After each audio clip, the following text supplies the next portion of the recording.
Mungkinkah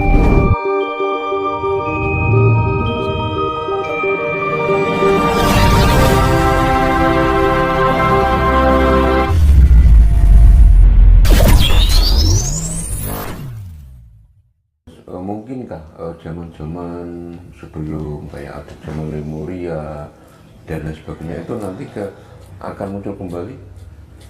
Ya enggak mas, Enggak, itu ya? nanti ini sudah menjadi periode ya mas. Jadi semakin gini semakin gila nanti akan dimurnikan kembali dari Muncul zaman baru lagi?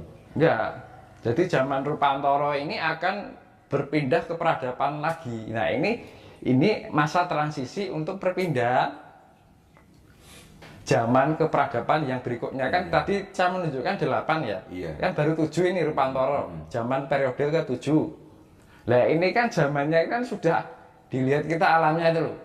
Bulan Juni redup terus, hujan. Nah itu sudah menjadi tanda mas. Nah ini masa saya dulu pernah bilang kan ada pembukaan portal dari portal pertama Suro 2018. Ya, portal kedua Suro tahun 2019. Portal ketiga Suro tahun 2020. Kan sejak itu kan kejadian alam terus bahkan pandemi segala kan gitu. Terus portal keempat 2021 dan tahun ini tahun 2022 ini adalah portal kelima. Ya kan? Iya. 2023 ini adalah portal ke-6. Dan 2024 itu adalah pembukaan portal yang ke-7 di setiap bulan Suro. Nah, nggak tahu nanti setelah, nah itulah, ini masa transisi untuk menuju peradaban yang ke-8 yaitu peradaban yang namanya Hasmorotoro. Apa mas? Hasmorotoro. Tadi kan Rupantoro ini, zaman sekarang ini masih Rupantoro. Iya, iya. Nah ini transisi menuju zaman peradaban, periode peradaban yang namanya Hasmorotoro. Nah, Bisa dijelaskan mas nanti kondisi yang zaman Hasmoro apa sih? Hasmorotoro. Hasmorotoro Hasmorotoro itu istilahnya Hasmoro itu artinya asmoro. Kalau bahasa Jawa itu kan kalau kata A itu kan bisa diartikan ditambahi kata H. Misalkan Hono Coroko itu kan H. Jadi Asmorotoro kalau dibacanya Hasmorotoro. Hasmoro itu adalah asmara. Berarti asmara itu adalah kasih sayang. Jadi zaman yang penuh dengan kasih sayang. Toro itu artinya sedunia. Toro itu melingkupi dunia mas, global kan gitu. Kira-kira masih lama enggak mas? Nah ini kan tandanya sudah. Tadi kan kita bilang bencana-bencana dan kejadian fenomena alam yang sekarang ini adalah bagian tanda jalan menuju transisi perpindahan peradaban, yaitu yang namanya peradaban periode ke-8 yang namanya Hasmorotoro. Hasmorotoro itu asmoro artinya. Iya. Asmoro itu kan kasih sayang. Berarti memasuki zaman yang penuh dengan kasih sayang. Maka ditumbuhkan kembali ajaran budi pekerti. Nah itu berkaitan dengan Sabdo Palonage Janji. Nah itu kembalinya ajaran budi. Pasti ini tekan janji kepitung 500 tahun, ya kan? Bali marang Gomo Budi Madeg Sawiji. Nah itu kembali ke ajaran budi yang menjadi ajaran budi itu menjadi satu kesatuan ajaran yang dipakai untuk seluruh dunia yang mencerminkan atas dasar kasih sayang. Nah itu akhirnya terciptalah yang namanya Gemah Ripah Lojinawi. Nah setelah itu orang mulai menekuni tentang ajaran Sastro Jendro Hayunia Pangruating Diyu. Dia lebih mempelajari bagaimana mencemurrakan diri dengan tentang adanya ilmu kanoksan. Nah itu Apa yang harus kita lakukan untuk menyosong di zaman yang ke-8 tadi mas Dias? ya itu tadi kan alam itu melakukan refleksi untuk perubahan atau pembaharuan. Iya. Untuk menuju yang namanya Hasmorotoro itu kan penuh dengan kedamaian ya, penuh kasih sayang, berarti kan dimurnikan kembali ya mas. Jadi memang dimurnikan kembali. Nah itu orang harus bisa. Jadi kalau ada kejadian alam ini jangan alam jangan dipaidu. Iya. Dipaidu itu dalam arti ya jangan hujat gitu loh. Wah ini alam ini mau bencana gini, semoga tidak terjadi, jangan. Ya kita memaklumi biar alam itu Kita terjadi. Biar alam berefleksi. Kalau saya ada misalkan tanya, mas ini gimana? bencana akan terjadi, semoga tidak terjadi. Saya jawabnya cuma simpel, biar alam berefleksi. Karena apa? Kalau kita melawan kehendak alam, sama aja kita tidak berselaras, tidak sehati dengan alam itu. Ya mau nggak mau ini terjadi, karena itu bagian dari dampak atas perbuatan manusia. Karena apa? Angkara murka. Iya kan? Nah makanya kan itu ya jangan salahkan alam, itu memang itu ya sudah menjadi hukum sebab akibat, hukum feedback, karena atas perbuatan manusia yang ya tadi dampak dari zaman Rupantoro itu tadi yang hanya mengutamakan yang rupa-rupa, yang mengutamakan yang sifatnya kasat mata dan keduniawian, kan gitu.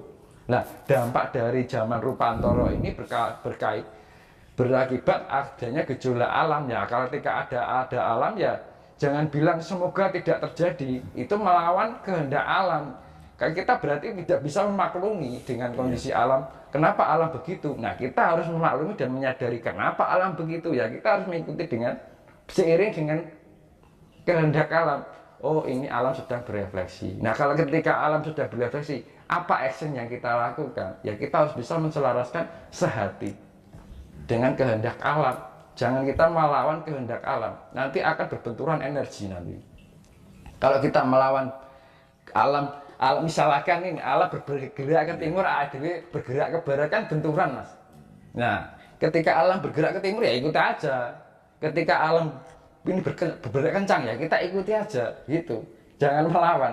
Nanti apa kalau kita melawan refleksi alam, nanti benturan energi menyebabkan dampak negatif pada diri kita sendiri. Makanya kalau ada bencana ini, semoga ini tidak terjadi. Ya memang keinginannya manusia seperti ini. Wong manusia kan ingin hidup enaknya aja, tanpa pedulikan ekologi kehidupan, kan gitu, ya kan?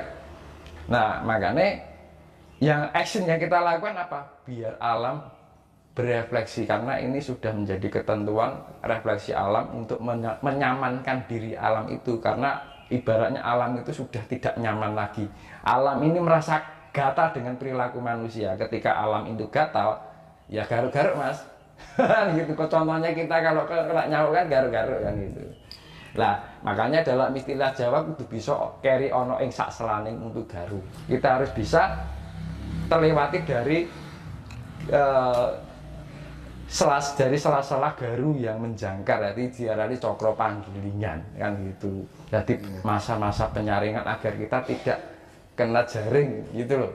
Nah makanya kita harus bisa menselaraskan, menseimbangkan. Nek alam ini ya aku tak ini kan gitu, jangan dilawan. Kalau alam begini saya actionnya ikuti aja, berarti kita melakukan keselarasan. Nah keselarasannya apa? Kita membangkitkan energi cahaya, berpikir positif aja. Nah, kita memberikan energi di dalam kita, keluarkan potensi. Makanya dibangunkan spiritualitas itu, terbangkitkan, banyak orang terbangkitkan spiritualitasnya agar terbangkitkan energinya.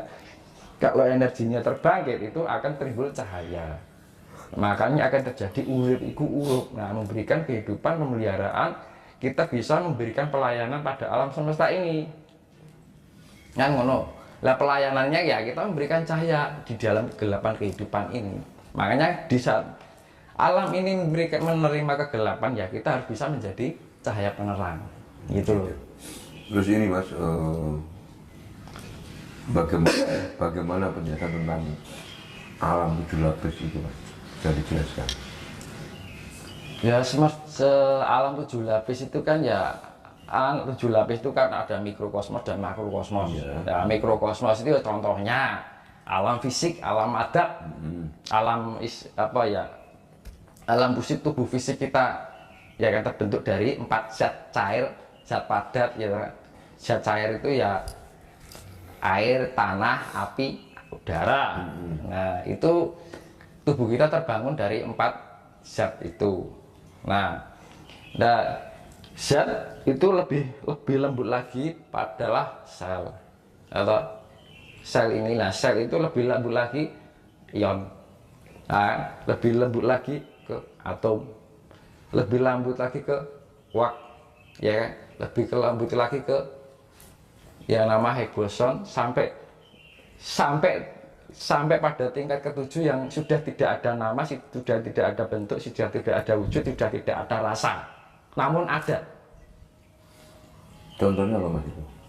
Ya alam kosong, alam keabadian.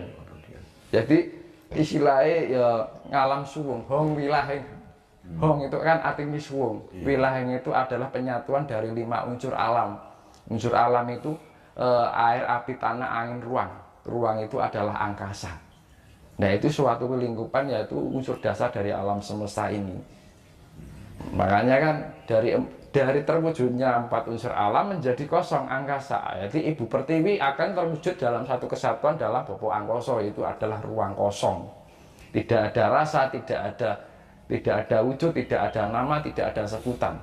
Maka diarani tan kena kinoyo ngopo itu ya tidak bisa disebutkan, tidak bisa diapa-apakan, tidak bisa diwujudkan. Tapi kalau yang wujudnya namanya Tuhan itu sudah menjadi nur cahaya ilahi, yang namanya heboson. Nah itu makanya tujuannya orang memahami tentang indera 7 itu bisa memahami partikel yang ada di dalam kita yang semakin lembut dan gitu. Nah makanya kan indera keenam itu hanya memahami berapa lapis di dalam diri kita, mungkin hanya sebatas sel atau ion. Nah untuk mencapai atom itu kan ion itu adalah atom-atom yang bermuatan elektrik yang saling tarik menarik, akhirnya terbentuk ion, kan gitu kan Mas. Nah ion itu kan menghasilkan cahaya yang namanya jiwa itu tadi. Nah ion itu di dalam ion ini bisa memberikan energi pada yang namanya sel itu tadi lah. Sel akhirnya berpengaruh pada tubuh fisik yang terbentuk dari 4 unsur alam. Nah jadi tubuh fisik ini coro-coro dalam agama mungkin Jawa, Islam Jawa ya ada, Islam ada yang namanya sampurnaning menungso iki ana pitung alam, yaitu alam akidiat, alam madiat, alam akadiat, ya kan, alam arwah, alam insam, alam padasat, alam insam kamil, sama saja Mas. Yaitu alam akidiat itu adalah alam kosong, yang alam itu tidak ada ruang, tidak ada bentuk, tidak ada nama, tidak bisa disebutkan, tidak ada rasa, tapi ada. Nah nggak tahu terus sama aja alam adat itu yang sifatnya yang cahaya, yang sifatnya yang maha tunggal. Sejatinya tunggal itu esa, yaitu sigarani haboson, tidak bisa dipecah ya, karena satunya itu satu tunggal. Itu sang maha tunggal, yaitu sang maha esa, satu. Karena cara Islam itu tiada Tuhan selain Allah, itu benar itu. Memang Tuhan itu satu.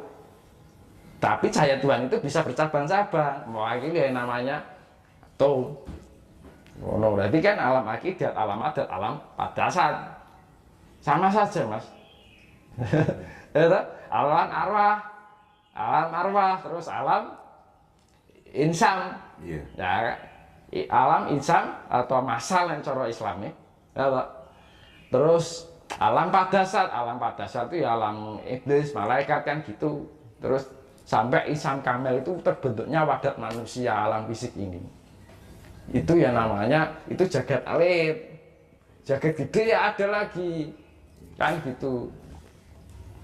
Jagat gede ya itu alam 4 unsur alam, alam tumbuhan, alam manusia, alam apa namanya, roh maha tinggi yang disebut nabi-nabi. Roh lebih tinggi lagi adalah alam-alam kadewatan. Lebih tinggi lagi alam yang sifatnya black hole sampai ke alam kelanggengan yang namanya kosong, alam kosong yang tiada apa-apa. Dan itu yang namanya makrokosmos, mikrokosmos. Jadi semua yang tercipta di alam semesta ini baik makro dan mikro ini cerminan terkecil dari makro.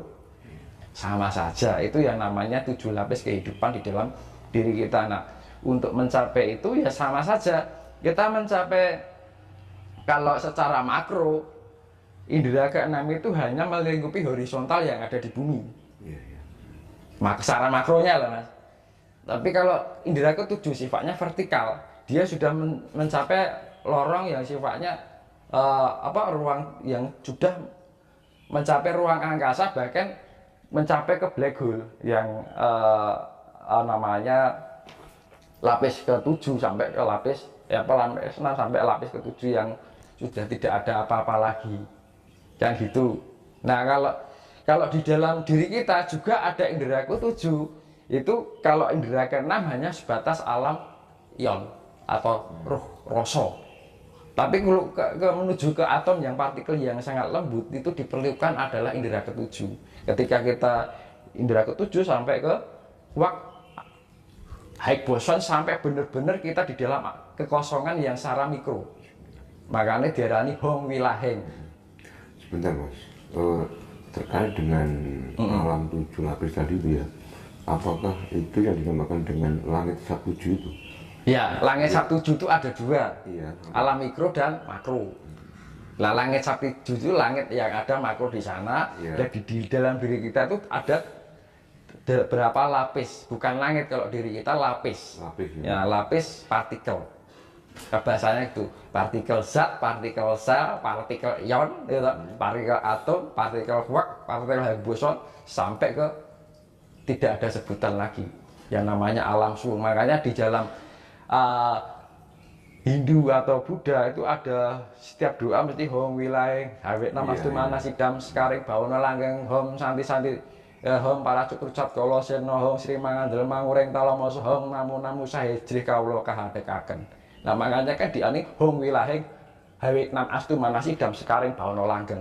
Nah Hong Wilaheng, Hong itu adalah suwung, ya kan? Wilaheng itu adalah penyatuan dari 4 unsur alam ketika 5 unsur alam 5 anasir alam. Ketika kita bisa menyatukan dari 5 anasir alam, 5 anasir alam itu terdiri dari 4 ibu pertiwi, 1 bopo angkoso. Nah itu yang diamanakan Pandowo Limo. Nah itu sama saja yaitu Pustaka Jamus Kalimo Sodo.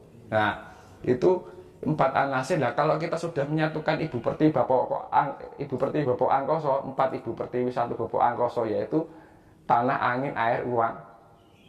Tanah, angin, air, api, ruang, angkoso. Jadi kalau ya namanya api itu yang sifatnya apa ya? Api itu tejo. Iya. Air itu apa ya namanya, saya lupa itu. Terus tanah itu pertiwi, ya kan? Terus udara itu wahyu. Nah, yang angkasa itu adalah ruang. Nah, itu ketika 5 anasir semesta itu menyatu, kita bisa mengetahui yang namanya asal-usul kehidupan. Jadi bisa ngerti sak gebiaring jagat, oh kehidupan ini.